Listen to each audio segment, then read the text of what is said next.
Ahora seguimos con este asunto de los pacificadores. En el Sermón del Monte, en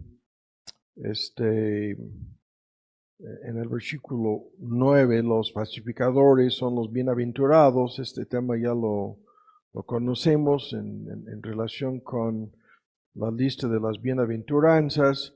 Esa es una marca, como vamos a ver en otro estudio, de los que son aquí llamados hijos o llamadas hijas de Dios. Son en el contexto de este tema los únicos que pueden buscar la paz, los únicos que disfrutan de esta paz para con Dios, shalom, ¿no? En donde hay en su mismo corazón la paz de Dios, que es indispensable para vivir en paz desde un principio con Dios y con uno mismo, cuanto más en relación con los demás. Ahora, en Efesios, hace 8 días comenzamos a introducir este tema que nos va a tener detenidos algunos domingos. Estamos viendo hasta cuál punto vamos a llegar, de los obstáculos a esta paz. No, ya vimos en una forma de síntesis la crítica y la gente, ¿no? Que nos va a criticar y juzgar. Y luego en 2 sermones hicimos un análisis del tema de la lengua no frenada, que es un tremendo obstáculo para los pacificadores y para lograr la paz. Y ahora estamos detenidos con este tema de nuestras emociones, que es uno de los temas más complicados de la Biblia, porque todos nosotros vivimos en un tipo de montaña rusa, en un péndulo mirados, ¿no? Así de un lado al otro, por nuestros estados de ánimo, por nuestras emociones. Y específicamente aquí estamos comenzando a analizar este tema del enojo. Estamos ahora leyendo en Efesios en su capítulo 4, en donde el tema de enojarse, airaos y no pecar, no pequéis, en el versículo 26, y este tema que nos va a ocupar un poquito más, de no se ponga el sol sobre vuestro enojo, ¿no? De no permanecer enojados, de no, en el contexto matrimonial, de no acostarse enojado con tu pareja o con algún otro miembro de tu familia, de no dejar cuentas pendientes, de no alargar este asunto, que ese es el pecado en que todos los seres humanos caemos, ¿no? Incluso los creyentes. Y luego en el versículo 29, vamos a volver en un momento al Sermón del Monte, dice, estamos leyendo ahora en el versículo 30, de no contristar al Espíritu Santo, con el cual estamos sellados hasta el día de la redención. Y una parte de lo que le entristece al Espíritu Santo es un gran tema, la controversia sobre las emociones de parte de Dios, pero una parte de lo que entristece al Espíritu Santo es nuestro enojo no frenado. Y en el 31, estas palabras las vimos hace 8 días, toda amargura, enojo e ira. Son 3 niveles, ¿no? De emociones fuertísimas que conducen a gritos, voces, maledicencia, que todo esto sea quitado de nosotros, quitada de vosotros, esta maledicencia, estas malas palabras, con toda malicia, ¿no? Y esto es una de las palabras más discutidas, porque la malicia desea el mal en vez del bien en relación con nuestro prójimo. Ahora, vuelvo a introducir nuestro tema. El hecho de que Dios está enojado es un tema que vamos a discutir más a fondo. El hecho de que el diablo está metido de por medio, algunos creen que es la criatura más enojada en el universo entero, Satanás mismo, y el hecho de que los seres humanos luchamos constantemente con el enojo, ¿no? Es una parte de lo que impide que seamos pacificadores, como volveremos a ver el día de hoy. Y como regla general, los 4 blancos o objetos del enojo humano, vamos a volver a verlo el día de hoy. En primer lugar está Dios. El mundo entero está enojado en contra de Dios, en contra de su Creador, en contra de su Hacedor. Y como vamos a volver a ver el día de hoy, sin causa, sin motivo verdadero, sin motivo real, están enojados, ¿no? La necedad del hombre que pervierte su camino le conduce a enojarse en su corazón. En Proverbios 19 el texto, en contra de su Señor, en contra de su Dios. De eso hablaba Cristo en este texto que hemos citado tantas veces. A mí me aborrecieron en su enojo, en su coraje, me aborrecieron sin causa. Eso es lo que vamos a investigar el día de hoy. Vamos a comenzar a discutirlo, ¿no? La causa de nuestro enojo. Y muchísimas personas están enojadas en contra de sus circunstancias, en contra de la situación en que se encuentran, en contra de las cosas que han salido mal en su vida. Un gran coraje, un gran enojo está metido de por medio. Otras personas están enojadas contra su prójimo por tantas cosas que el prójimo te puede hacer, provocando este enojo, ¿no? Desde celos, envidias, supuestas ofensas, soberbia. La lista es interminable. La vimos en una parte de esta lista de lo que los demás te pueden hacer en el mini culto de oración. Y luego, las personas que están enojadas con sí mismas, en contra de sí mismas, están furiosas, están enojadas, están sufriendo, ¿no? De un complejo de coraje en donde no es simplemente algo en contra de Dios o en contra de sus circunstancias o en contra de otras personas, sino es un profundo enojo en contra de sí mismos, en contra de sí mismas. Es una parte de lo que vamos a discutir también en este asunto de cómo ser en medio de todo esto pacificadores, ¿no?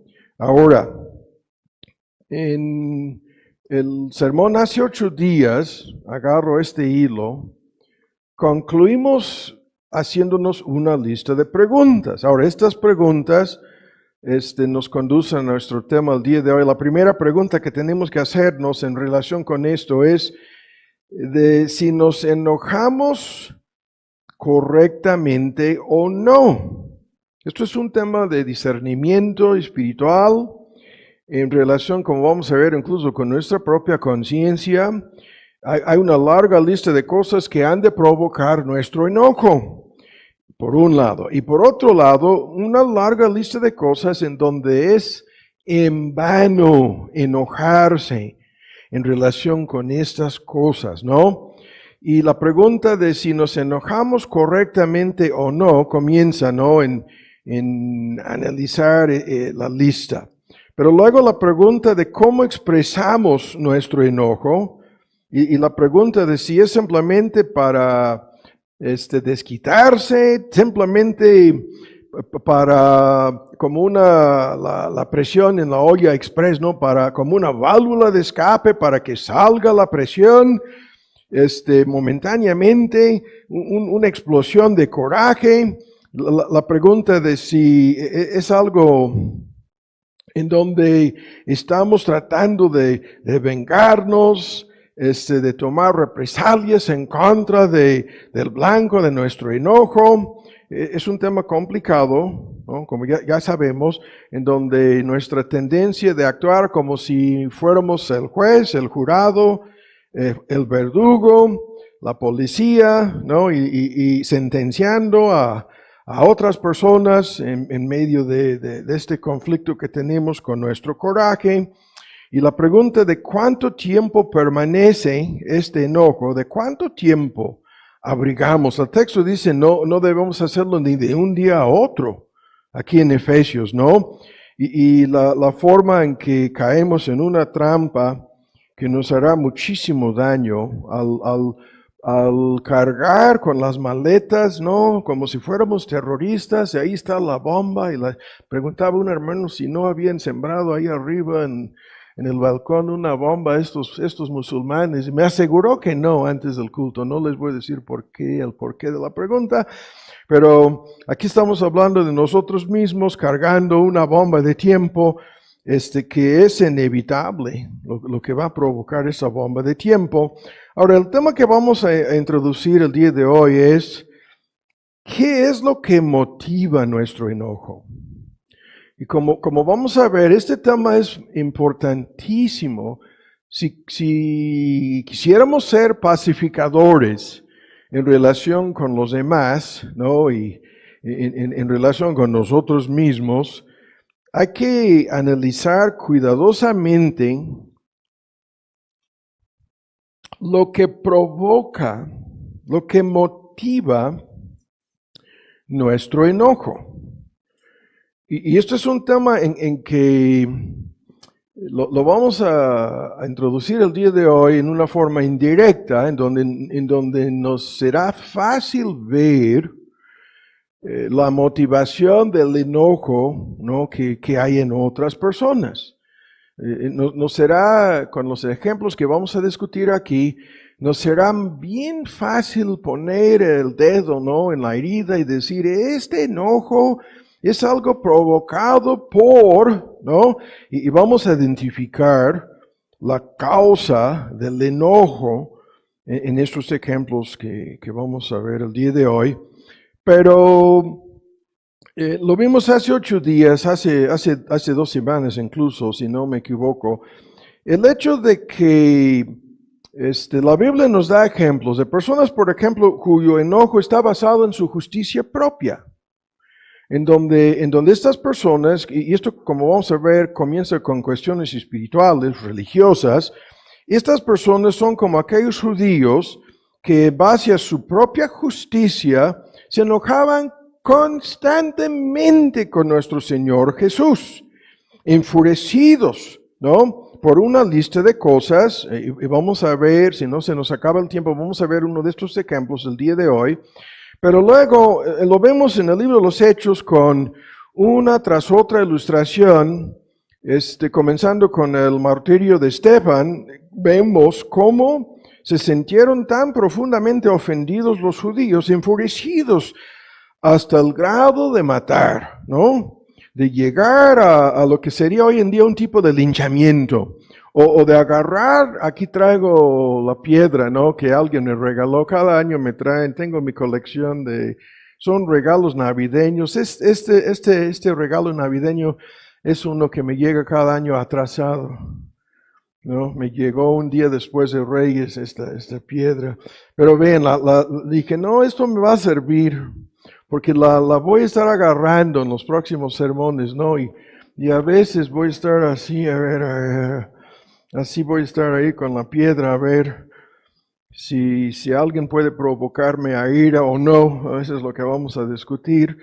Pero los ejemplos, ¿no? Caín matando a Abel, Jonás alocadamente enfurecido en contra de Dios por las increíbles circunstancias en Nínive, el avivamiento más grande narrado entre pueblos gentiles paganos, el más grande narrado en el Antiguo Testamento, lo que sucedió en Nínive, y esto le provocó a Jonás enojarse locamente, ¿no? Increíblemente, sí.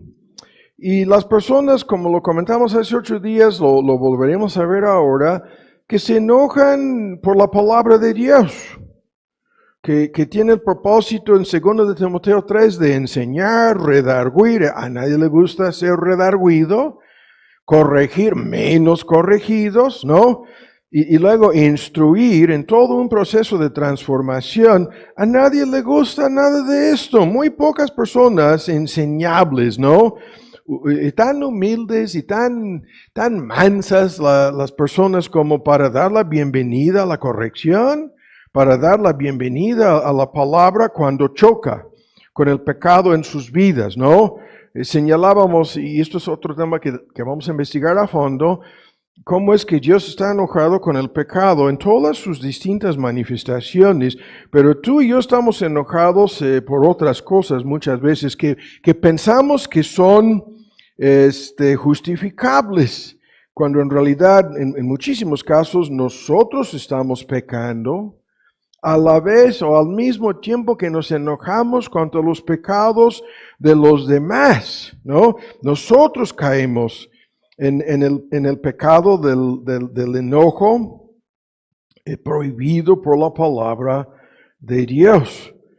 Ahora, esto es un tema hoy en día, lo tengo aquí en la lista, y buscan en el Antiguo Testamento ahora en Segundo de Reyes, ¿no?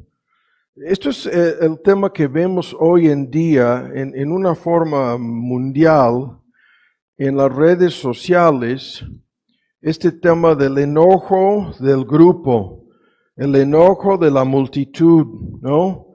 El enojo de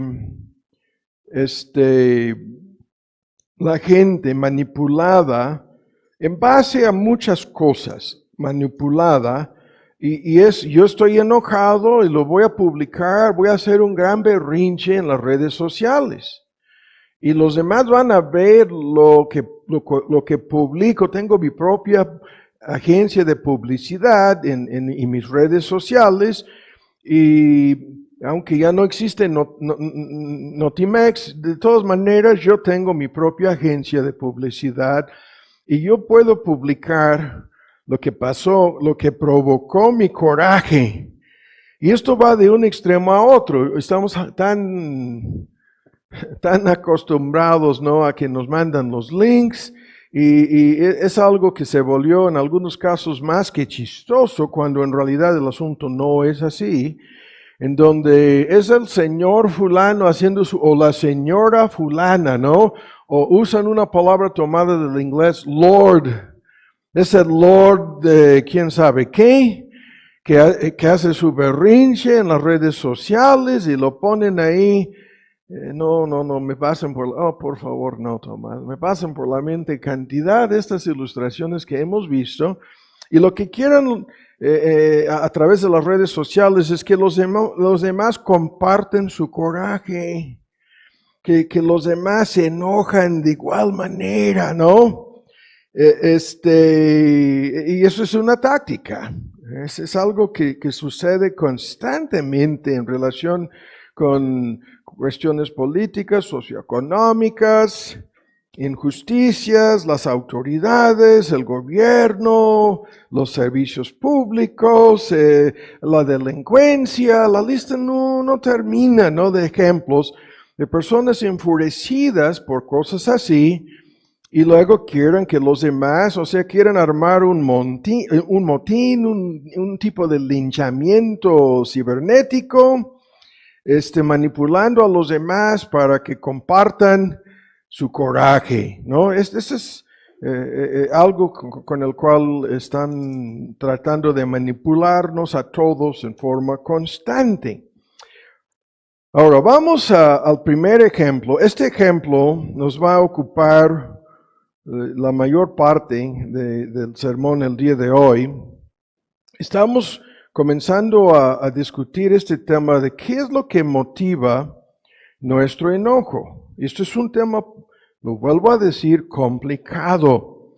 Ahora, el primer ejemplo es de estas personas en un contexto, vamos a discutirlo, religioso, de estas personas cuya justicia propia les conduce a enojarse contra Dios.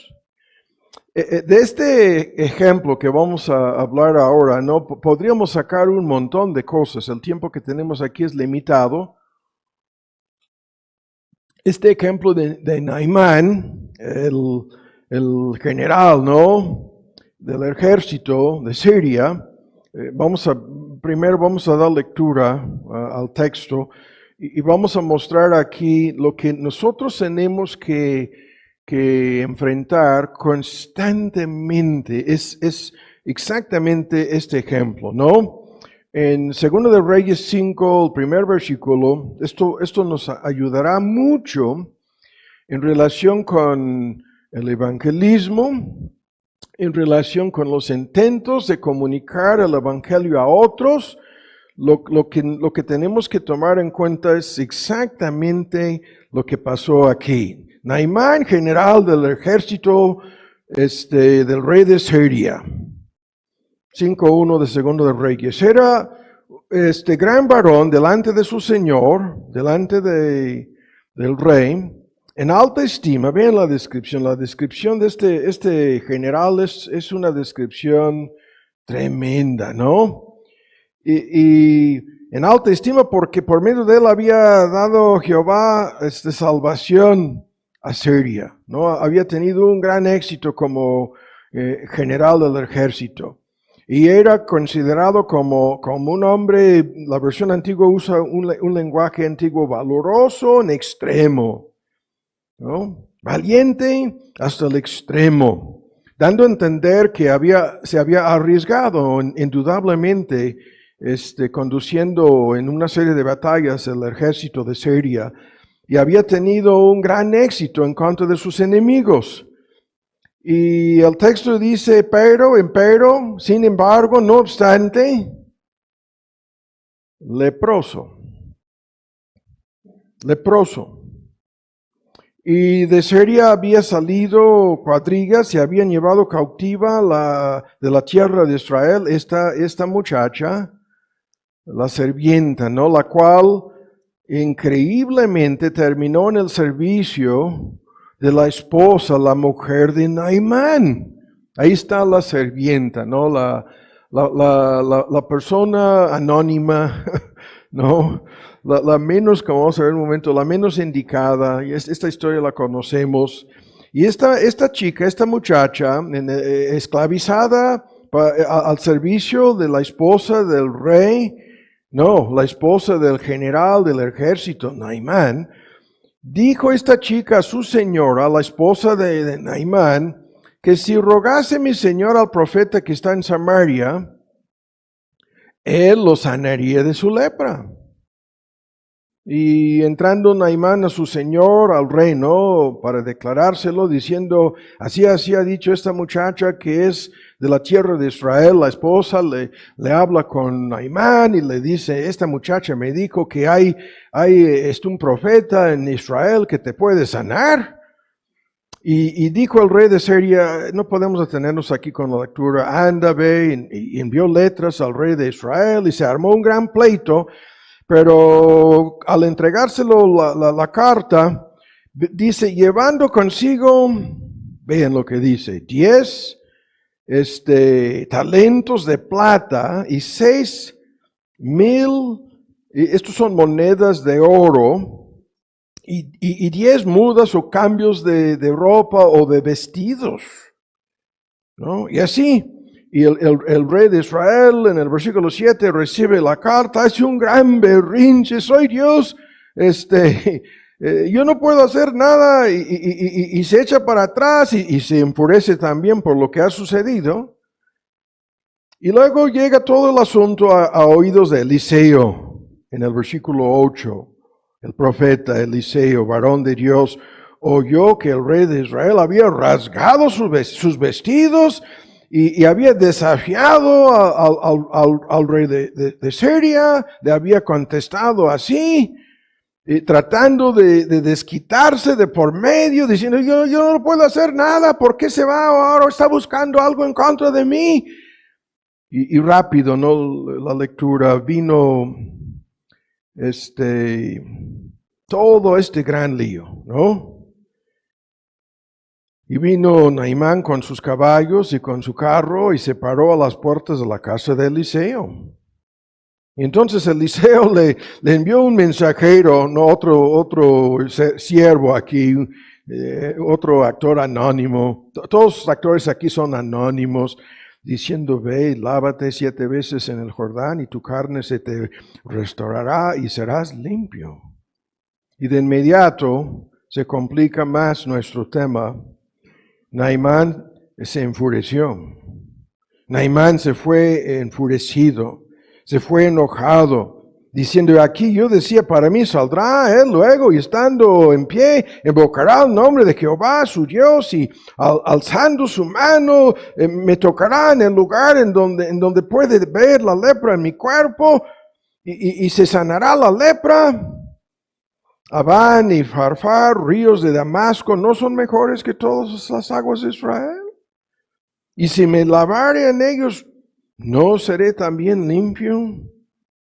Y se volvió, se marchó, más que enojado, ¿no? Es un aumento en el nivel de coraje, de furia, de rabia. Y sabemos, ¿no? De esta historia, ¿qué pasó? ¿Qué sucedió? Sus criados, en el versículo 13, otros actores anónimos, hablaron con él diciendo, Padre mío, si el profeta te mandara alguna cosa grande, ¿no lo harías? ¿Cuánto más? Diciéndote, lávate, ¿no? Hay que bautizarte 7 veces y serás limpio. Y al fin y al cabo se doblega, ¿no? Se bautizó 7 veces y su carne se volvió como la carne de un niño. Y hay más cosas aquí, pero termina la lectura con la frase y fue limpio. Ahora rápido.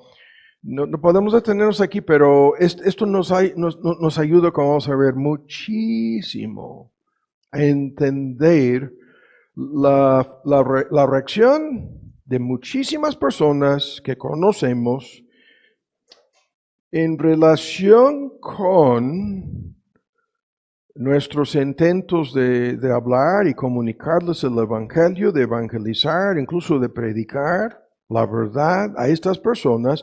Lo que encontramos aquí es el ejemplo clásico. Este ejemplo nos va a detener aquí un ratito. Ahora vamos a los detalles. Naimán es un extranjero en esta historia, un gentil, enfermo de la lepra, el pecado incurable en aquel entonces. Nadie le puede sanar, nadie le puede salvar de la lepra. Se va a morir de eso. El mensaje de cómo se puede aliviar le llega por medio de una esclava servienta israelita, ¿no? Desempeñando el papel misionero en la historia. Y Naimán representa a todas las personas que creen que el Evangelio no es el medio de salvación, todas las personas que creen que se van a salvar por sus obras, por sus méritos o por algo de más. Y Eliseo responde, como vamos a explicar aquí, al no cumplir con las expectativas de Naimán, Eliseo responde simplemente entregándole la palabra. Le manda el mensaje, le envía la palabra, y por esta palabra se enoja hasta lo que acabamos de ver aquí, haciendo un gran berrinche y se marcha, ¿no? Ahora, vamos por partes, y el primer contexto de nuestro tema aquí, que quiero discutir un poquito, es lo siguiente. Este hombre, general del ejército de Siria, Naimán, es un hombre importantísimo en este momento en la historia de esa nación. Un hombre muy querido por el mismo rey de Asiria, un hombre reconocido, ¿no? Un hombre que su nombre estaba en la boca de todos, un hombre que escribían de él y sus victorias en la prensa. Evidentemente les había llevado en ese momento histórico de victoria en victoria, ¿no? Capacitado y ayudado indudablemente por Dios, un gran héroe, valiente, capaz y famosísimo por su valentía, por sus riesgos, por su éxito, así. Y sin embargo, leproso. Ahora en miniatura ahí tenemos la historia de quien sea, ¿no? Si lo tomamos y lo aplicamos al mundo de ricos y famosos hoy en día, tenemos la historia de quien sea. Y no es necesario que se haga la aplicación tan solo a los ricos y famosos. Pero ahora, antes de proceder, tengo que narrar aquí unos detalles acerca de esta enfermedad. La lepra es una enfermedad física visible, progresiva, incurable, sumamente contagiosa, incluso que afecta a la persona en todos sus sentidos, físicamente hablando, ¿no? Incluyendo su entorno. Es una enfermedad visible que simbolizaba, como nosotros ya lo sabemos, el pecado. Es la enfermedad usada a lo largo del Antiguo Testamento para en forma horrible pintar los efectos del pecado en la vida de quien sea. La persona leprosa estaba obligada a vivir separada de los demás. Incluso en la ley mosaica en Levítico, no tan solo tenían que apartarse de todo, sino vivían así una vida horrible, cubriéndose la boca y gritando cada vez que se acercaban a cualquier otra persona. Bajo la ley mosaica tenían que identificarse como personas leprosas, inmundas, impuras, y tenían que gritar la advertencia. No es como si nosotros gritáramos SIDA, ¿no? O gritáramos, no voy a decir, ¿no? Y así comienza la triste historia, ¿no? Y lo que la lepra hacía a sus víctimas en aquel entonces, lo sigo diciendo, es lo que el pecado hace a todos hasta el día de hoy. Nos separa de los demás en un sentido. Es un gran tema. Y si tú ves a una persona entre más enredada, entre más esclavizada, entre más entregada al pecado que sea, vas a ver esta misma cosa, ¿no? Pero en el contexto espiritual, el pecado es lo que nos separa de los demás, es lo que estoy ilustrando aquí. Terminó encarcelado Florence, Colorado, en una prisión subterránea. Creo que son 8 pies para abajo, 10 pies subterráneos. Florence, Colorado. Encerrado. No voy a decir su nombre. Lo agarraron ahí por este lugar que conocemos, Los Mochis. No voy a decir más. Está en un tipo de confinamiento solitario para el resto de su vida. Aislado, separado, encerrado. Eso es lo que el pecado hace a quien sea, ¿no? Y los leprosos estaban obligados desde un principio a separarse de sus familias. Hay un debate aquí acerca de cómo, siendo leproso, Naimán tenía contacto suficiente para hablar con su mujer. La persona leprosa terminaba perdiendo todos los beneficios, todas las bendiciones que había disfrutado, comenzando con su propia comodidad, viviendo una vida aislada de los demás. Aseguraban, ¿no? En un contexto fuera de Naimán, aseguraba para estas personas una vida de pobreza, una vida como mendigos, una vida de escasez, de necesidad total. Hasta su entorno se consideraba como contaminado, ¿no? Nadie quería tocar ni siquiera la ropa, menos ninguna otra cosa que la persona leprosa había tocado. Y eso es un gran concepto bíblico. El tiempo no nos permite analizarlo más, salvo para decir que la lepra afectaba el cuerpo en forma visible progresiva, la cara, la nariz, las manos, las piernas, resultando en una forma, el cuerpo deforme, feo, repugnante, hasta el grado en que se cubrían, ¿no? De trapos, de ropa sucia, trataban de esconder lo que estaba sucediendo en su cara, esconderse, cubrirse, para que nadie pudiera ver. Y el simbolismo es tan obvio porque en Isaías, desde la punta del pie hasta la cabeza, no tienen nada sano, todos son heridas, hinchazones, llagas abiertas, ¿no? Y nadie les ha vendado, ni limpiado, ni curado ninguna de sus heridas, nada. Así, la descripción, el paralelismo que vamos a ver en un momento.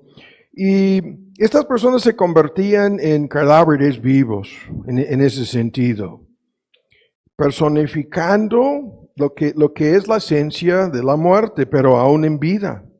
Con ropa deshecha, rasgada, cubrían no querían que nadie viera que eran portadores de esa enfermedad. Y en el contexto bíblico hay que decir esto, la lepra se consideraba siempre como el juicio de Dios, siempre como el castigo de Dios.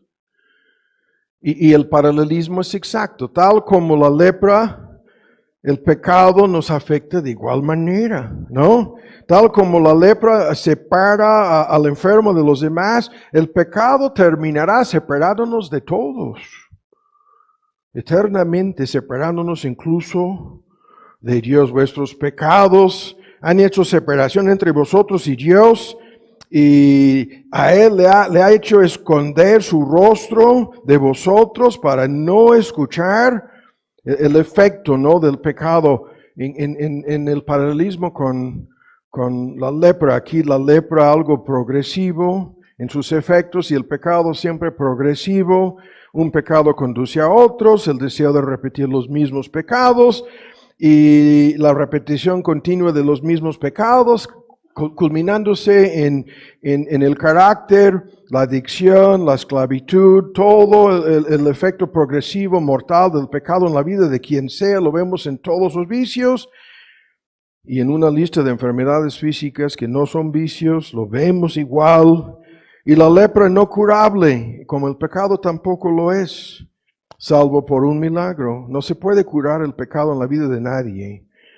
Y como el leproso tenía que someterse a un proceso extraordinario, ¿no?, en todo esto para llegar a la esperanza de ser limpiado o curado, es lo mismo. Tenemos que sujetarnos al Evangelio, arrepentirnos, creer en Cristo.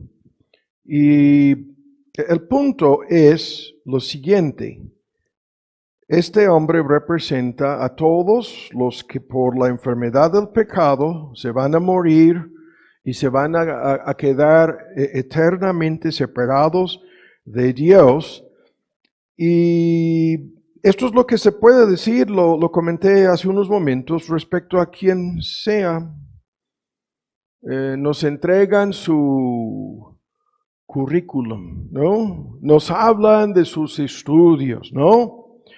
Nos hacen saber que tienen títulos universitarios, ¿no? O que son en su chamba, en su vocación, en su carrera ya maestros, ¿no? Haz tu lista de quien sea. Igual a lo que vemos aquí. Y sin embargo, todos son, ante los ojos de Dios, leprosos. Y así comienza el pleito. Así comienza el conflicto. Así, si tú y yo queremos ser pacificadores, instrumentos para llevar la paz de Dios a la vida y al corazón de quien sea, este es el dilema de por medio. Todos resultan ser leprosos. Todos los inconversos, ¿no?, nacen con esa enfermedad y morirán de esta enfermedad eternamente, a menos que suceda algo. Ahora vamos a pasar por alto en esta historia, porque no podemos detenernos mucho, los medios usados aquí para que la palabra de Dios llegara al corazón de Naimán. Es increíble esta historia. Pero de paso, simplemente digo esto, una niña secuestrada en tiempo de guerra, una niña esclavizada, que termina siendo el mensajero. Y Dios usando en todos sus ejemplos, ¿no?, como eslabones en una cadena a los menos indicados. Eso es algo importantísimo aquí. La persona que tiene el mensaje acerca de cómo lograr la paz, ¿no?, o cómo salvar al leproso de su enfermedad mortal y reconciliar a Naimán con su Dios, es la persona menos indicada, la persona anónima, que somos tú y yo. Hasta el día de hoy, esos son los instrumentos que Dios usa. Pero lo vuelvo a decir, el gran obstáculo que tenemos que enfrentar con todas estas personas es lo que sucedió aquí. Vemos de inmediato la soberbia de Naimán. Tan solo Dios le puede sanar, tan solo Dios le puede salvar, Sí, nosotros lo entendemos, pero Naamán no. El gran obstáculo en cuanto a cómo ser pacificadores en un contexto evangelístico, estamos ilustrándolo, ¿no? Es lo que vemos aquí. La soberbia humana, que no quiere aceptar el mensaje, que no quiere creer el hecho de que tan solo Dios nos puede salvar, tan solo Dios nos puede curar, nos puede sanar espiritualmente hablando, que tan solo Dios puede hacer este milagro. Nadie quiere creerlo, nadie quiere aceptarlo. Y peor, aún peor, y esto viene en los detalles de lo que pasó en esta triste, maravillosa y triste historia. Hay algo maravilloso aquí en la parte final, algo súper, muy, muy triste al final de toda esta historia. Pero el hecho de que tan solo Dios puede hacer el milagro, y el hecho de que es su prerrogativa, sanarnos, salvarnos, o no. Ahora, el tiempo no nos permite ver, hay un paralelismo exacto con esto en el ministerio público de nuestro Señor Jesús. En Lucas, nuestro Señor Jesús habló de esto. Escuchen lo que dijo. Dijo nuestro Señor Jesús, había muchos leprosos en Israel en el tiempo de Eliseo. Muchos leprosos en Israel en el tiempo de Eliseo. Pero ninguno de ellos fue limpiado, sino tan solo Naamán, el general del ejército de Siria. Tan solo él. ¿Qué es esto? No tan solo que Dios tiene la prerrogativa de sanar o salvar o no, sino a los judíos les dijo esto nuestro Señor Jesús, y si ustedes leen en Lucas 4 lo que pasó, trataron de matarlo. Se enojaron tanto, se enfurecieron tanto con él. Por lo menos Naamán no atentó contra la vida de Eliseo, pero contra nuestro Señor Jesús, cuando él habló de este mismo asunto, se enfurecieron tanto los judíos que trataron de matarlo. Entonces, ¿qué es lo que estamos viendo aquí de entrada? Estamos viendo lo que es la realidad que tú y yo tenemos que enfrentar con todas las personas en conversas que nos rodean. Les tenemos que decir algo que no les va a gustar. Les tenemos que comunicar un mensaje que provocará su enojo. Les tenemos que decir cosas que van a producir entre nosotros y ellos un conflicto. Sí. Y se van a enojar tal como Naamán se enojó, se enfureció contra Eliseo. Y peor, tal como los judíos se enfurecieron al hablar de la lepra, al hablar de Eliseo, al hablar de... Los judíos entendían todo lo que acabamos de resumir aquí. Les estaba hablando de su necesidad, les estaba identificando a esos judíos como pecadores, ¿no? Que sin un milagro de Dios, en donde la prerrogativa de salvar o no le pertenece a Dios, se enfurecieron. Desde un principio, por el hecho de que Naamán era un pagano gentil, enemigo de Israel incluso. Y Cristo saca todo esto para decirles a estos judíos que su necesidad es igual a la de Naamán. Sí, pero rápido, escucha. Hay algo peor en todo esto. Porque Naamán creía que sería posible comprar su sanidad, comprar su salvación. Frente a la puerta del profeta lo podemos ver, ¿no? Ahí se para, acabamos de leerlo, con sus soldados que le rodeaban, ¿no? Con el equipo que le acompañaba, se paró frente a la puerta de la casa de Eliseo. Sí, Y así, parado frente a la puerta de la casa, Naamán representa todas las personas que creen que pueden de igual manera ganar, de igual manera comprar, de igual manera merecer su propia salvación. Y al llegar con 30,000 monedas de plata, algunos dicen 300 kilos de plata, 10,000 monedas de oro, algunos dicen, ¿cómo hacen los cálculos? No nos interesa, 60 kilos de oro. Ahí están, sería como un tipo de mudanza tan solo para transportar esa cantidad de dinero. No son maletas las que llevan entrando ahí de su Mercedes-Benz, se bajan y se entran por la puerta trasera en un lugar que se llama La Villa. Esto sucede todos los días, lo hemos visto. Todos los días, son maletas con 30,000 monedas de plata. Llega este cuate en su prepotencia, en su soberbia, en su autoengaño.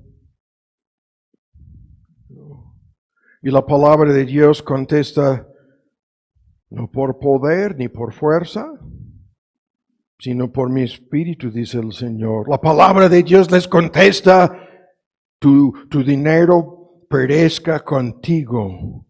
Si piensas que el don de Dios se obtiene con dinero, se puede comprar con dinero. La palabra de Dios les contesta, venid, comprad, sin dinero, sin precio. El texto no dice que estas son las palabras que salían de la boca de Eliseo y Naamán escuchaba. ¿Qué? ¿Qué es lo que me está diciendo? La palabra de Dios resiste a los soberbios y da su gracia tan solo a los humildes. Y peor aún, la palabra de Dios no es del que quiere, no es del que corre, no depende de la persona, sino el 100% de Dios, del único Dios que puede o no tener misericordia. Y por eso, Eliseo ni siquiera lo recibió. Ni salió de su casa. No, nada. No. Le envió se identifica en el texto como un mensajero. Yo supongo el más humilde de sus siervos. Para entregarle el mensaje que Naamán no quería escuchar. Que Naamán no estaba dispuesto a aceptar. No. El Evangelio nos humilla. No, están solo los mansos, tan solo los pobres en espíritu, tan solo los mendigos que pueden recibir el mensaje. Y increíblemente, ¿no? El tema se agrava más. Naamán, al ver esto, al entender esto, en pocas palabras es lo que le estaba diciendo a Eliseo. No quiere humillarse, no. Hace el peor berrinche posible. Y el texto nos da a entender que por esta misma soberbia, cada persona en conversa, cada persona religiosa en conversa incluso, reaccionará de la misma manera. El problema en esto es, todo el mundo tiene sus ideas acerca de cómo hemos de ser salvos. Cada quien tiene su propio concepto. Naamán esperaba el gran show, ¿no? Algo digno de su estatus, algo digno de su importancia, algo digno de su nivel. Su idea preconcebida de cómo se lograría la salvación, ¿no? Sus palabras, saldrá, ni salió. Se pondrá de pie frente a mí y estando en pie, invocará el nombre de Jehová. A lo mejor esperaba un tipo de rayo, quién sabe, ¿no? Un milagro visible. Quiere ser sanado a su manera, Naamán. Quiere dictar al profeta de Dios el cómo se ha de salvarse. Pretende saber la manera y la forma en que todo esto se tiene que realizar. Y la palabra de Dios contesta a todas estas. Esta es la condición en que se encuentra cada persona en conversa que nos rodea.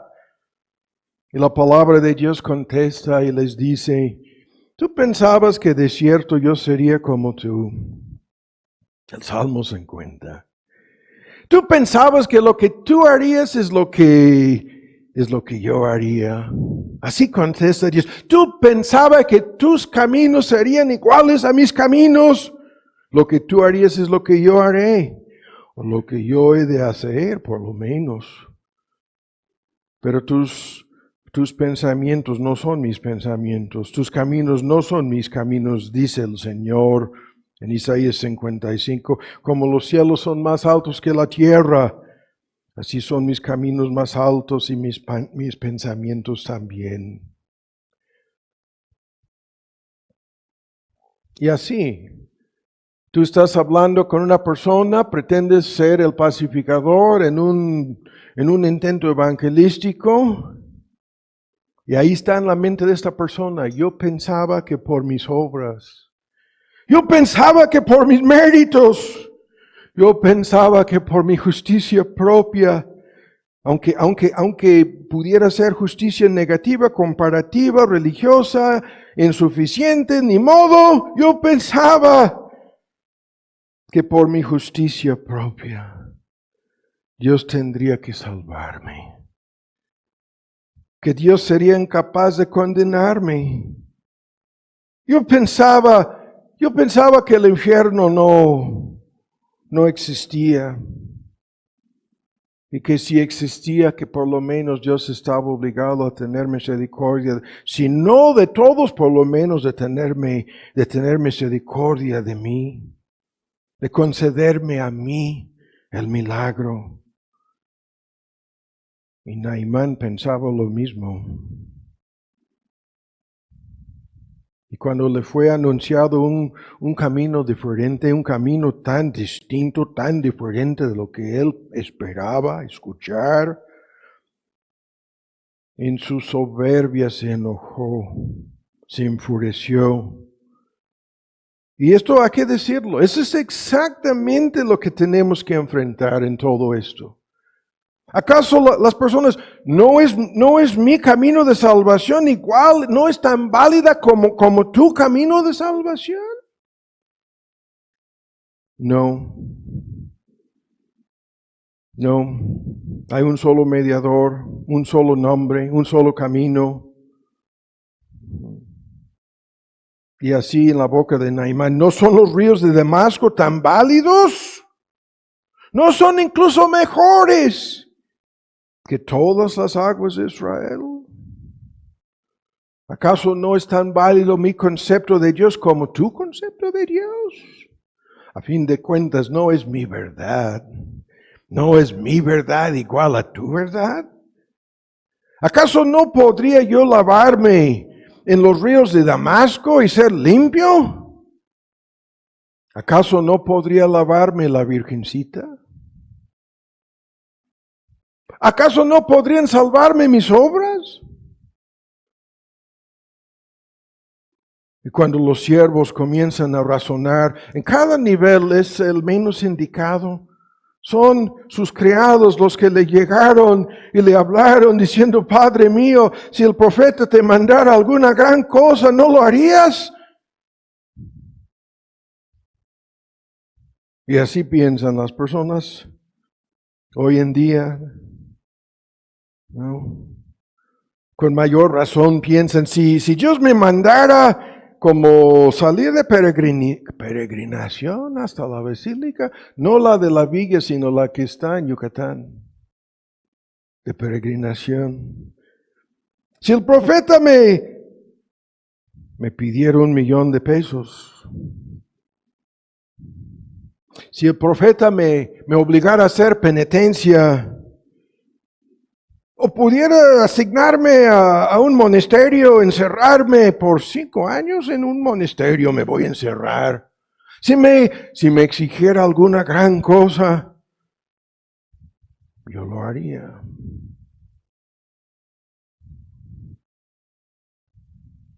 No sé si me explico. ¿Qué es lo que estamos viendo aquí? Estamos viendo lo que sucede con todas las personas, religiosas incluso, pero inconversas, que nos rodean. Ahora vamos al Evangelio según Juan para que veamos exactamente lo que estamos señalando ahora. Vamos al Nuevo Testamento, al Evangelio según Juan, a su capítulo 14. Y de la boca de nuestro Señor Jesús, vamos a leer estas palabras que son las más odiadas, las más rechazadas, las más condenadas palabras que salieron de su boca. Vamos a leer de estas palabras de la boca de nuestro Señor Jesús. Y vamos a ver exactamente lo que dicen. Este es el mismísimo tema, ¿no? Es la misma cosa, ahora en una forma más directa. Ya lo tienen. Comenzamos la lectura en el primer versículo.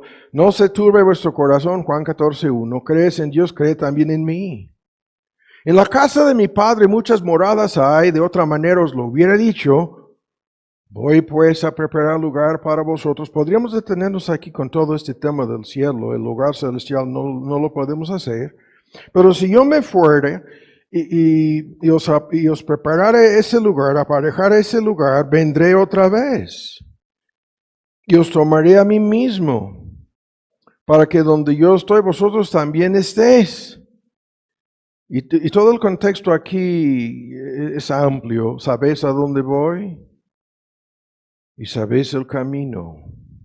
Así preparando a sus mismos discípulos a enfrentarse con lo que vendría a ser su muerte, su sacrificio en la cruz del Calvario, su resurrección, su ascensión al cielo, su sesión intercesora en el cielo a favor de los suyos, preparando ese lugar, ¿no? En la casa del Padre Celestial, esta otra fórmula en otro texto, muchas moradas hay. Increíble ese texto. Y ahí voy, y ustedes saben tanto a dónde voy y saben el camino. Le dice Tomás, Señor, no sabemos a dónde vas y cómo podemos saber el camino. Y el texto, la bomba, ¿no? que levanta furia, rabia, coraje, rechazo por todos lados. Jesús le dice, yo soy el camino, yo soy la verdad, yo soy la vida. Es simpático la repetición del yo soy, el título divino. Nadie viene al Padre sino por mí, a menos que sea por medio de mí. Nadie viene al Padre. Ahora, en el contexto en que estamos ilustrando, no hemos dejado el tema. En el contexto en que estamos ilustrando esto de qué es lo que motiva el enojo hoy en día. Y aquí estamos resumiendo a grandes rasgos todo el enojo religioso en el mundo entero. Este es el tema, esta es la causa, esto es la fuente, este es el origen de todos estos conflictos. Porque hoy en día nos dicen que los budistas y los musulmanes y todos los que creen en algún Dios, desde los testigos, las sectas, los mormones, hasta todos los que confían en sus santos, o en la Virgencita, o por lo menos los que se esfuerzan con sinceridad para obedecer los 10 mandamientos, o los que sinceramente pretendan agradar a Dios. Lo que nos dicen es que todos van al cielo, que con tal que sea sincera la persona en su religión, hay un sinnúmero de caminos que le llevarán al cielo, que llevarán al Padre Celestial. Y contesta el Hijo de Dios encarnado y les dice a todos, hay un solo camino, una sola puerta al cielo, un solo mediador entre Dios y los hombres,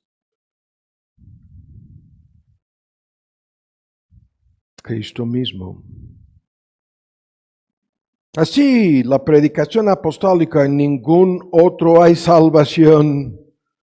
En el libro de los Hechos, no hay otro nombre debajo del cielo en que podamos ser salvos. ¿Y esto significa qué? Que esto es más que una cuestión de provocar coraje o enojo. Pero eso es lo que provoca. Eso es lo que les hace enojar en sentido religioso a todas las personas que no aceptan esta verdad. La verdad que Cristo enseña aquí dice que nadie llegará al cielo, ¿no?, sin entregarse a Cristo. Que rápido, vean los detalles, que Cristo es el camino. Quiere decir, ¿qué quiere decir esto? ¿Que es el único camino al cielo? Acabamos de leerlo. Del cielo estaba hablando, de la casa del Padre Celestial estaba hablando. Que Él es el único camino, nadie viene al Padre sino por mí. Que Él es el único camino de vida eterna, el único camino de salvación. Y hay que entender lo que esto quiere decir. No es simplemente Cristo enseñando un camino, ¿no? No es simplemente Cristo guiando y enseñando, hay un solo camino. No, es Cristo diciendo, yo soy ese camino. No somos salvos por una fuerza ni por una doctrina en este sentido, sino por esta persona. Las doctrinas acerca de la persona y obra de Cristo son importantísimas porque nos explican el cómo nos lleva al Padre, el cómo acaba con el obstáculo entre Dios y nosotros, reconciliándonos y logrando la paz para introducirnos a la presencia del Padre Celestial. El cómo es lo que las doctrinas explican. Es por su vida perfecta y su muerte. Pero es Cristo mismo, Él mismo, ¿no?, es esta salvación. Cristo mismo es el único que nos puede reconciliar y conducir a la presencia del Padre Celestial. Sí. Sí. No es simplemente lo que Él hizo, es la persona que lo hizo. Y tenemos que acudir a esta persona. Nadie viene al Padre si no acuden a mí. Hay que invocarle a Él, hay que acudir a Él. Sí, hay que ser perdonados y aceptados por el único mediador, el único representante, el único sacerdote, el único salvador, por Cristo mismo. No por ninguna ceremonia, ni rito, no. No, es tan solo por su obra, por su persona. Y luego rápido, no vamos a discutirlo, pero en cada uno de estos puntos, si estamos empatizando aquí, ¿cuánto coraje nos estás diciendo, hermano, que todos los que ya pusiste en tu lista ahí de cada religión, ¿no?, falsa, ven cómo lo estoy diciendo, que no reconozca o no reconoce lo que dice Cristo aquí mismo? En virtud de esto, la religión es falsa, ¿no? Que cada feligrés, cada seguidor, cada uno de los que se apegan a cualquier de esas religiones no van a llegar al cielo? ¿Quién lo dice? Cristo mismo lo dice. Y rápido, vean, el tema aquí no nos permite detenernos, pero hay que por lo menos comentar algo sobre estos, los otros puntos. Cuando dice, yo soy la verdad, ¿no? Que Él es la encarnación misma de toda verdad, que en su debate con Pilato, para esto mismo he venido al mundo, para dar testimonio de la verdad. De su misma boca conoceréis la verdad, y la verdad os hará libres. ¿No? Y el mundo dice, no, esto es su verdad, yo tengo la mía. Y si tú te atrevas a decirles que su verdad es una mentira, que no es la verdad, se van a enojar. Sí. Se van a enfurecer. Sí. Pudieran ocultarlo, ¿no? Pudieran no manifestarlo tan abiertamente como para hacer algo, ¿no? Y sin embargo, la verdad acerca de Dios, la verdad acerca del pecado, la verdad acerca del cielo, la verdad acerca del único camino de salvación, la verdad acerca del infierno y la perdición eterna. Cristo es la personificación, la encarnación de toda la verdad, ¿no? Sin discutir en la forma más amplia la palabra verdad. Su palabra es verdad. No nos está engañando. No. No nos está diciendo una falsedad. No. Lo que nos dice es la pura verdad. No hay otra. Y en un mundo en donde ya no existe la verdad, sin discutir los términos que están usando, postmoderno, ¿no? El mundo postmoderno, postmoderna. No estamos hablando ni siquiera de eso. Estamos simplemente afirmando que Cristo es la verdad y lo que Él dice es el 100% verdad. Y si tú no aceptas esta verdad, entonces tú le estás haciendo a Él el mentiroso. Y Él contesta, sea Dios veraz y todo hombre mentiroso. Dios tendrá la última palabra. Muchas de esas personas se van a marchar como lo hizo Naimán. Se van a enojar contigo, se van a ofender, se van a escandalizar. Es imposible decirle a ninguna persona en conversa la verdad desde un principio. ¿Cuál verdad? Acerca de su lepra, acerca de su pecado. Si tú te atreves a hablar de algún pecado que pudiera ser imposible de ocultar en la vida de estas personas, se van a enfurecer contigo. Ese es el debate, para ilustrarlo, no, el tiempo se nos está yendo, que vemos en el mundo político todos los días. Con un político acusando al otro, con un partido acusando al otro. ¿No? Con cada quien, nosotros somos los buenos y aquellos son los malvados. Así, ¿no? ¿Y qué tipo de coraje, qué tipo de conflictos, qué tipo de división? Pero no estamos hablando de eso. Estamos hablando de algo mucho más importante. De todas las preguntas trascendentales de la vida estamos hablando. ¿No? Del origen del hombre. ¿Acaso somos el resultado de una sopa, ¿no?, llena de ingredientes desconocidas? en donde salió por sí sola la primera célula, ¿no?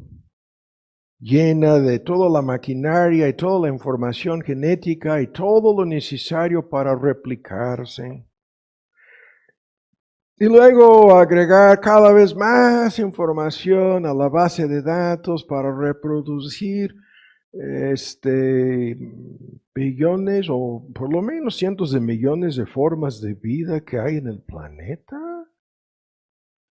Un accidente cósmico que por sí solo nos hizo, por lo menos, el planeta de los simios, por lo menos, planeta de los simios, en donde tus bisabuelos son esos simios. Y todo lo que ha sucedido es al azar, es por sí solo. Esto es la verdad, es lo que nos dicen. Es la verdad científica, nos dicen, que son unos científicos cuando toda su teoría ha sido descartada, comprobada como falsa en cada uno de los detalles, en una forma extraordinaria, ¿no? Menciono algo, ¿no? Esto sucede cada semana, es Dios burlándose de estos mentirosos. Los que dicen que la vida en el planeta lleva cientos de millones de años mínimo para que la evolución pudiera suceder. Y nos dicen que los dinosaurios vivieron hasta de un mínimo de 100 millones hasta 2, 3, 4 millones de años para atrás. Eso es lo que nos llevan desde Darwin diciéndonos esto. Más de 150 años. Acaban de desenterrar en varios lugares en el mundo restos de dinosaurios. Que deberían de ser petrificados, is that the word? Petrified. Que deberían haberse convertido ya en un tipo de piedra por los cientos de millones de años que ellos dicen. Sí. Y para la gran sorpresa de todos, encontraron tejidos con el ADN intacto. Encontraron incluso carne, ¿no? De donde pudieran extraer el ADN. Carne todavía con sangre. Es lo que descubrieron en varios lugares. Pero esto quiere reducir la posibilidad de cuando fallecieron estos dinosaurios a un límite como entre 5 o 6 mil años. No cientos de millones de años. Es un ejemplo. Hay de estos ejemplos podríamos tardar horas. Es un ejemplo. Como lo que están descubriendo ahora con el nuevo telescopio que encontró en las regiones más alejadas del universo, todo desarrollado a un nivel superior a lo que ven a una distancia más cerca a la Tierra. Sin discutir eso, deberían de haber encontrado lo contrario. Todo en el proceso por la distancia están mirando en teoría hacia atrás en el tiempo y encontraron algo que contradice todos sus argumentos sobre, incluso al principio de esto salieron algunos astrónomos, los más destacados del mundo, diciendo, esto parece haber sido creado intacto, funcionando tal como hasta ahora. No vemos evidencia alguna de que se haya evolucionado el universo. No voy a decir más. No es necesario decir más. El tiempo se nos está yendo. Al final de los puntos, la cosa más importante, y Cristo es la vida. La fuente de la vida. El origen de la vida. la causa de la vida, el único que nos puede dar vida espiritual, el único que nos puede salvar de la muerte eterna, el único que nos puede dar la vida porque Él es la fuente de esta vida, Él que posee la vida en sí misma, ¿no? Eso es lo que dijo.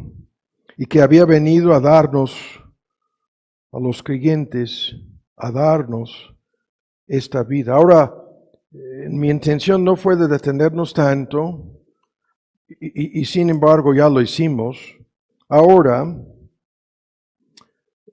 agarrando el hilo, escuchen bien, las personas que chocan con esto son todas las personas no convertidas, no aceptan que hay un solo camino, no aceptan que hay una sola verdad, no aceptan que el don de la vida que tienen les fue otorgada por su mismo Creador y que Él tendrá la última palabra sobre el destino eterno de su vida. No aceptan que nadie viene al Padre sino por mí. Y nosotros en el contexto en el contexto aquí de los pacificadores, les vamos a comunicar un mensaje sabiendo que si no reaccionan igualito a Naimán, ¿no? Que no van a aceptar el mensaje. A menos que el mismo Dios que doblegó a Naimán obre en sus corazones. Se van a enojar locamente. Escuchen el argumento ahora. Se van a enojar injustamente con nosotros. El texto que vimos antes de este culto, el texto que cualquiera que se enoja locamente con su hermano será culpable del juicio, y todo aquel que usa estas palabras ofensivas, las más fuertes en aquel entonces, fatuo, raca, será culpable del infierno de fuego, y todo el asunto que vamos a ver en otro estudio. Escuchan, esta fórmula habla de lo mismo. Todo aquel que se enoja locamente, aquí Cristo se dirige a los creyentes, prohibiéndonos a enojarnos, a alocarnos así. Ahora escuchen con mucha atención el argumento. Se traduce en algunas versiones la palabra de nuestra versión antigua, locamente, se traduce sin causa. Y eso es el tema que nos va a ocupar aquí para concluir ahora. Hay mucho aquí. Naimán se enojó alocadamente sin causa. Injustamente se enojó Naimán. De igual manera como todas esas personas con quienes nosotros tratamos en un contexto evangelístico, tú eres la criada que vas a decir a la esposa de Naimán que hay un solo camino de salvación. Y tanto la esposa de Naimán como Naimán, los dos se van a enojar conmigo, locamente, sin causa. Sin causa. Ahora, esto es el tema que nos ocupa ahora. El pecado prohibido en relación con todo este tema de las emociones que impiden la paz comienza en este punto. Nos enojamos con alguien o algo, nos enojamos con una persona por algo que no es su culpa.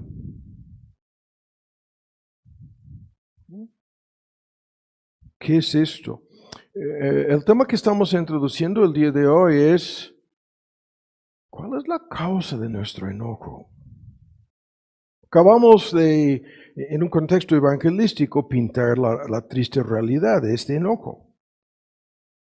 Pero nosotros cometemos el mismo pecado cuando nos enojamos con alguien debido a algo que no es su culpa. Algo sobre el cual esa persona no tiene control.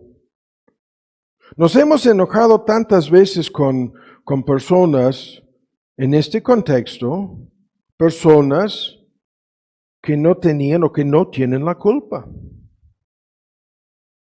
Y nuestra reacción en relación con lo que sea aquí es, hay que echarle la culpa a alguien. Sucede algo que no nos gusta, que no nos ayuda, que no nos favorece, que nos perjudica incluso. Y nuestra reacción es enojarnos echando la culpa a alguien. Y lo que estamos diciendo aquí es, no les importa si esa persona tiene la culpa o no. Acabamos de ilustrarlo con los inconversos enojándose con Dios, como si esto fuera culpa de Dios. Sí. ¿Y cuántas veces sucede algo parecido? En la familia, ¿no? Por lo que sea. Y no es necesario ni hablar. Se perdieron las llaves. Es culpa de alguien, ¿no? En la familia. Y la esposa echando la culpa al esposo o viceversa, el uno al otro, por algo que hizo uno de sus hijos, ¿no? Pero están enojados, ¿no? Y así las ilustraciones aquí, lo que estamos introduciendo es este concepto. Cuando buscamos la causa de nuestro enojo y descubrimos que nos estamos enojando con cosas y personas innecesariamente, neciamente, la esposa se enoja con su marido por la falta de dinero, pero resulta que los precios subieron. ¿Y esto es su culpa? ¿Es culpa del marido? El marido llega bien enojado por algo que pasó en la oficina, en el trabajo, en el taller, o algo que pasó en el tránsito, o algo que sucedió con uno de los vecinos. Llega y su mujer está enfurecida. Tenemos este chat de los vecinos en donde vivimos, es diario, hasta le digo, cuando comienza ping y luego ping, ping, ping, le digo, no, por favor, no, ni veas lo que están diciendo. Porque múltiples veces ping, ping, ping, ping, quiere decir que alguien está muy enojado. En el chat de los vecinos, bien enojados, ¿no? Pero el punto, estamos molestos, estamos enojados,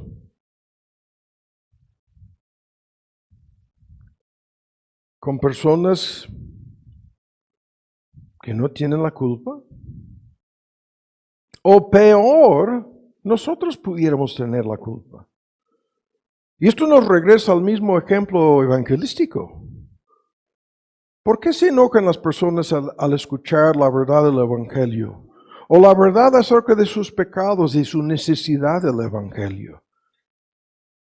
¿Quién tiene la culpa? Ellos tienen la culpa. Ellos tienen la lepra. Todavía están enfermos de una enfermedad no curable que les llevará a la perdición eterna. No lo quieren reconocer, no lo quieren admitir. Es como ir al médico y te termina diagnosticándote una enfermedad potencialmente o probablemente mortal. ¿Qué me dijiste? Tu reacción al médico.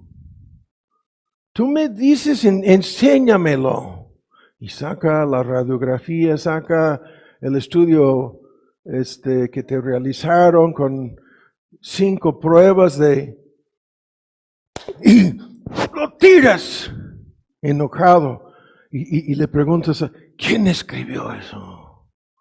¿Quién está encargado en el laboratorio? Se equivocaron de nombre. Esto no lo tengo. Absurdo. Y es la reacción en un contexto espiritual de todos. Nos enojamos con los demás, y eso es el peor asunto aquí, y nos equivocamos, y pecamos aún más, porque nuestra soberbia, nuestro orgullo, no nos quiere dejar, no nos permite ver la causa. Y hay muchísimos ejemplos de esto.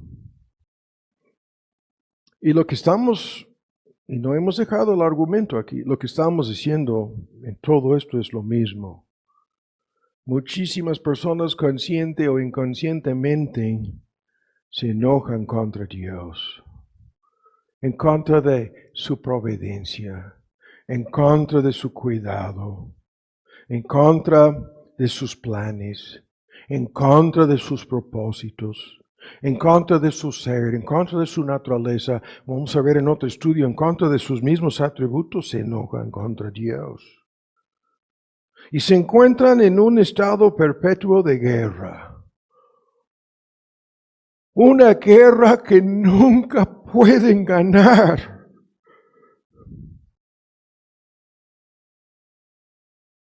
Por su propia necedad. Por las consecuencias inevitables de sus propios pecados. Y tratan de negar la realidad.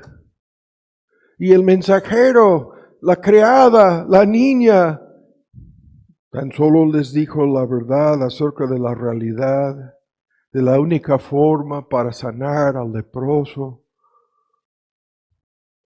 Y tú puedes negar la realidad hasta el día de tu muerte, pero no te vas a librar nunca de las consecuencias de esa realidad. Y todas las personas que se enojan con Dios sin causa están en el mismo dilema, el mismísimo dilema. Y nosotros vemos esto, y con esto tenemos que encaminarnos a concluir el día de hoy. A mitad del camino llegamos, pero no importa. Hemos logrado la introducción a este concepto de hay que escudriñar la causa de tanto enojo en todo el mundo. En muchísimos casos, lo vimos hace 8 días, las personas se enojan con los que hacen el bien. Como acabamos de verlo, los fariseos enojándose con nuestro Señor Jesús en cada ejemplo, sin excepción, tan solo porque hizo un bien. Se enojaron con el Señor mismo. Y los miembros de las iglesias de Galacia, los Gálatas enojándose con Pablo y les escribe, me he convertido en vuestro enemigo, me he hecho enemigo vuestro por decirlos la verdad, porque les estoy diciendo la verdad. ¿Acaso yo soy tu enemigo? Dice Pablo. Sí, dicen estas personas. Sí, enemigo nuestro. Enemigo nuestro. Y aquí tengo todo un tema acerca de cosas pequeñas, insignificantes. Lo vamos a pasar por alto, simplemente para enfocarnos en esto. Al buscar la causa de nuestro enojo, lo que vamos a descubrir es esta triste realidad. En muchísimos asuntos, nuestro coraje, nuestro enojo, no tiene un propósito real. Ahora, ¿qué quiere decir esto? Esto quiere decir algo más grave. No hay un propósito real. Es simplemente dar rienda suelta a un paquete emotivo, dar rienda suelta a la lava que saldrá del volcán, dar rienda suelta a una cosa que es, si no se frena, veneno puro. Sí. Pero como se nos fue el tiempo, vamos a concluir, y hay dos ejemplos que quiero que veamos rápido. El primer ejemplo,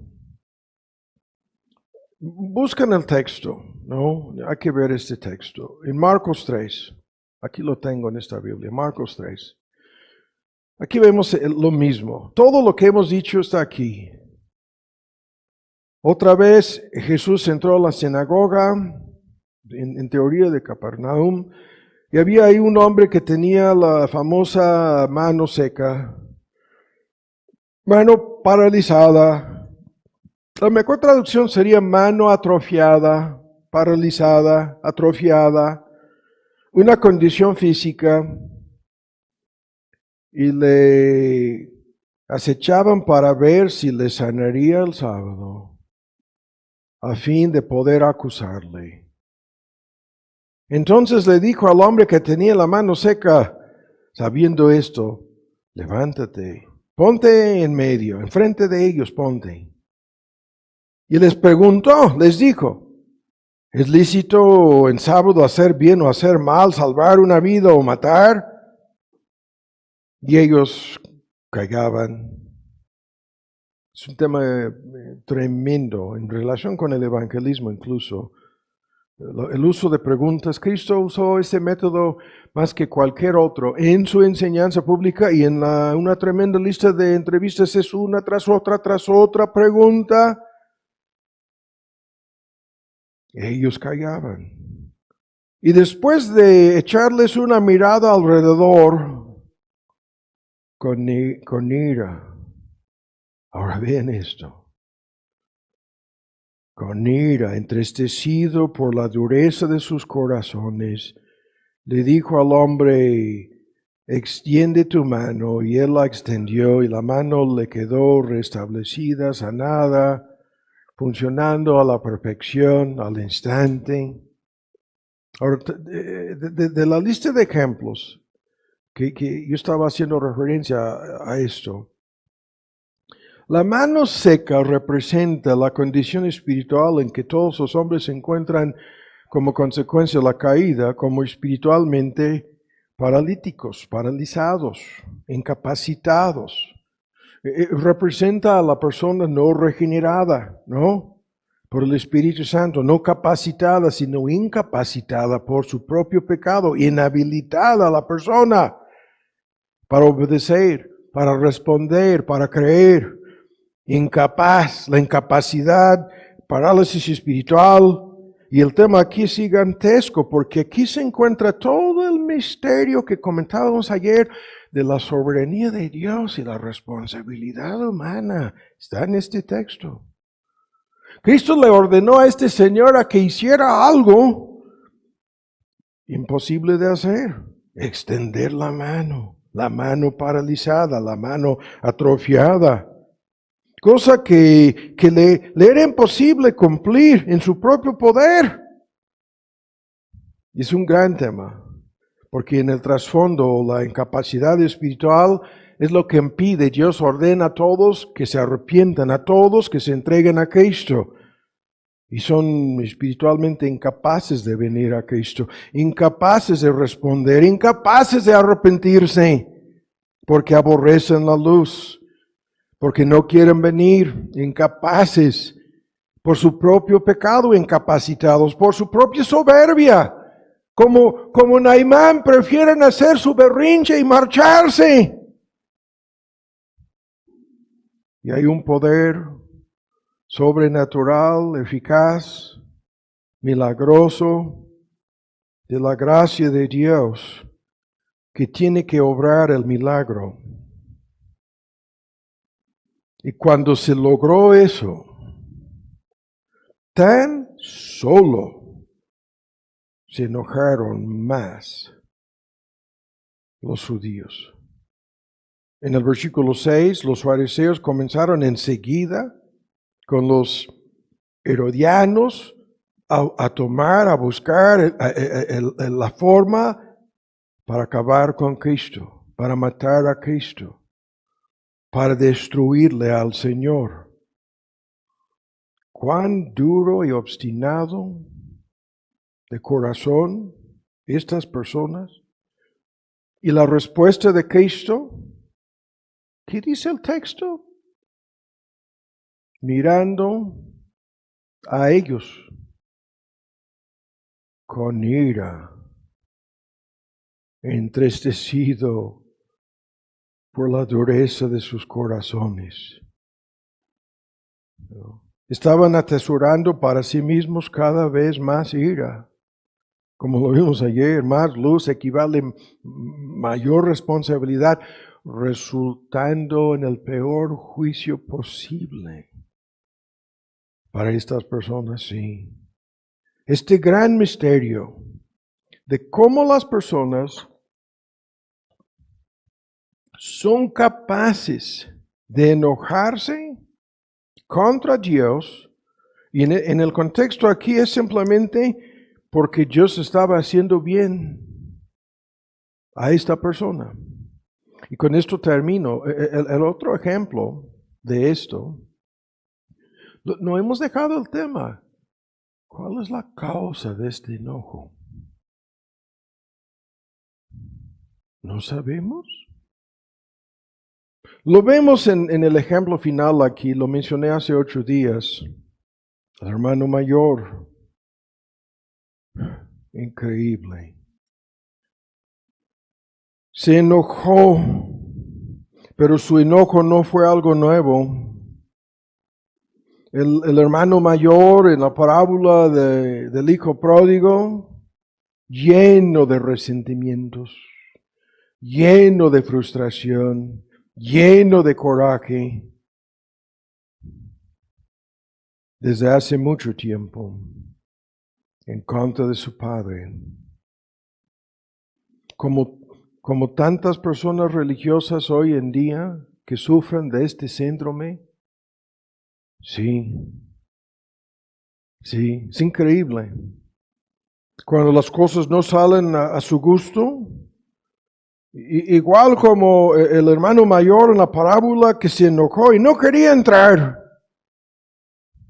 hasta que su padre salió, increíblemente, espantosamente salió su padre en nuestra versión antigua y le rogaba que entrara a celebrar la salvación de su hermano menor. Y esto es increíble. Esto sucede rápido, escuchan. El coraje del hermano mayor, no me has dado ni un cabrito, dice.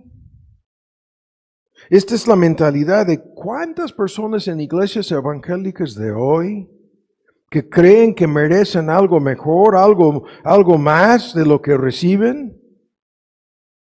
La persona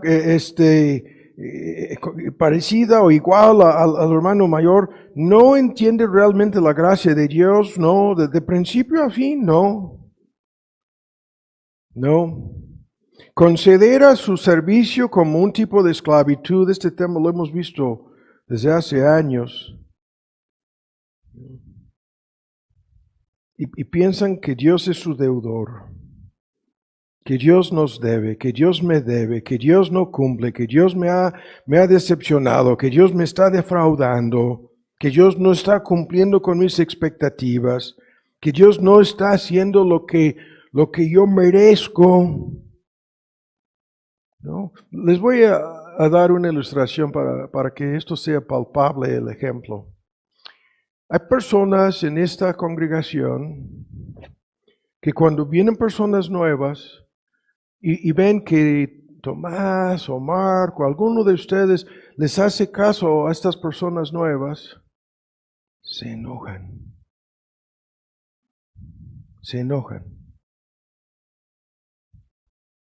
Aunque ustedes no me creen. Se han marchado personas diciendo, yo quería que me hicieran caso, que me dieran algo que yo estaba buscando muchas veces. Y al ver que cuando pusimos una lista de personas nuevas en el chat, hay personas que se fueron de aquí enojadas, de esta congregación. Les aseguro de que esto sucedió. ¿Y el por qué? ayúdenme a entenderlo. Aquí viene el hermano menor, el que se perdió con rameras y las croquetas de los puercos. Increíble la historia. No. El Junior, hay una versión de esto que usa en inglés, es increíble el lenguaje. El rey de los puercos. No, el Junior que no. Lo malgastó todo. Está garantizado su perdición. Regresa y por la forma en que el padre le salió a recibir, se enfureció el hermano mayor, ¿no? Diciendo, yo te he servido en una forma penosa y gravosa toda mi vida, sin gozo, sin regocijo, sin deleite, y no me has dado ni un cabrito a cambio. Obedezco a Dios y no recibo a cambio lo que estoy buscando. ¿Cuántas personas están en las iglesias evangélicas con la misma mentalidad? Y cuando vemos que no quiso entrar, ¿por qué no? Lo que dio gozo a los ángeles en el cielo, por su soberbia, orgullo y ceguera espiritual, tan solo puede recriminar, tan solo puede decir, este hijo tuyo ha malgastado, desperdiciado todos tus bienes con rameras.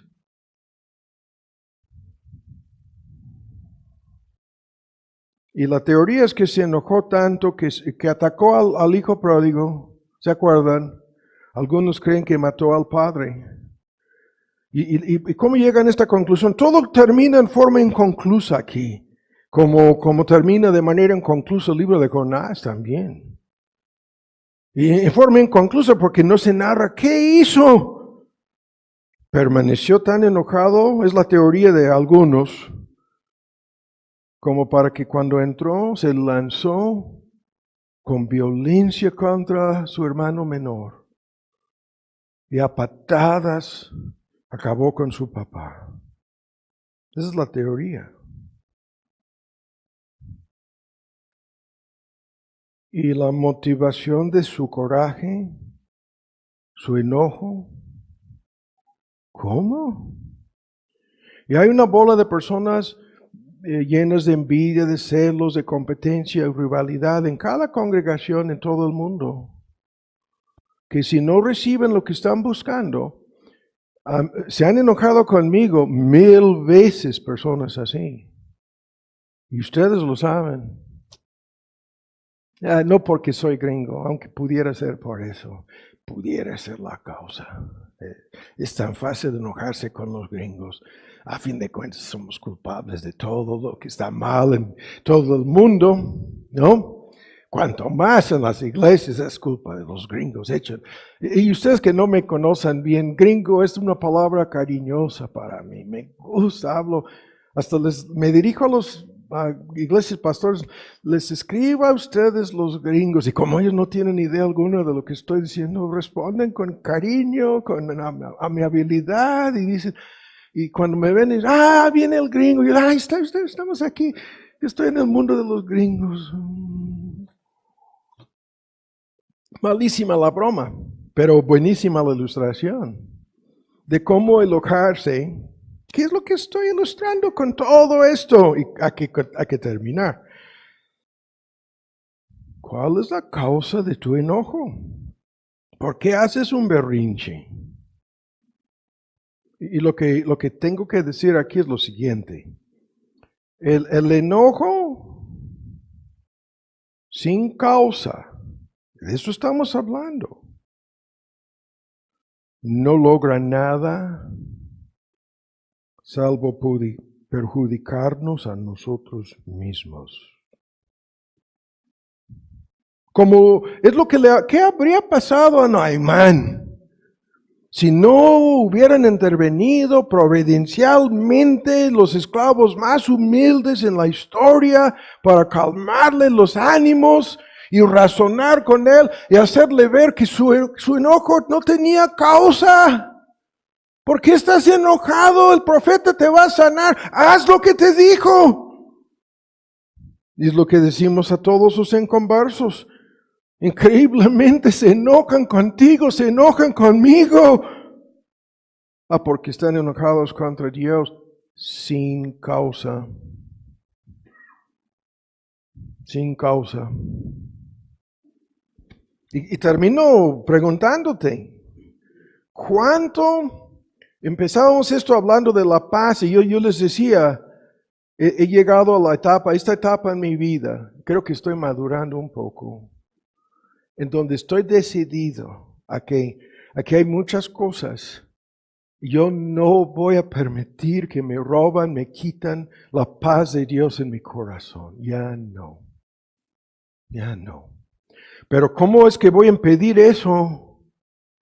Regla número 1, ya voy a procurar con la ayuda de Dios no enojarme, ¿no? Sin causa real. Porque este enojo tan solo me perjudica a mí. Tan solo afecta mi relación con Dios y con el prójimo.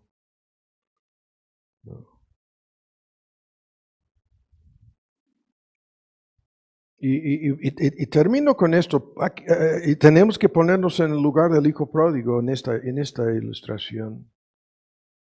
Tú y yo somos el hijo pródigo. Sus teorías acerca de qué pasó.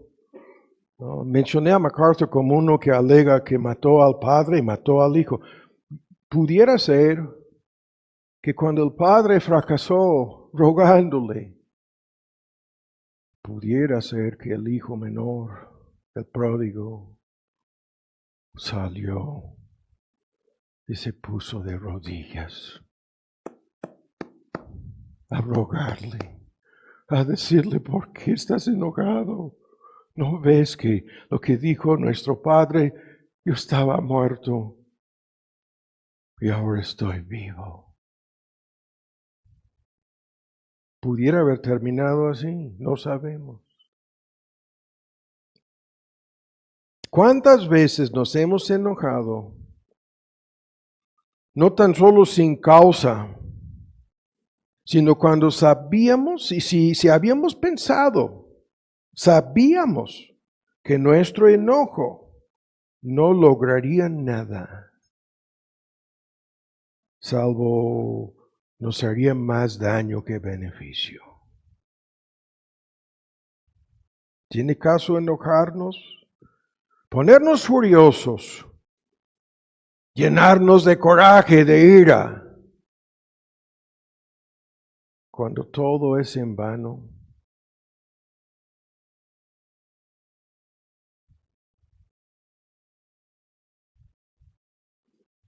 Jamás seremos pacificadores entonces.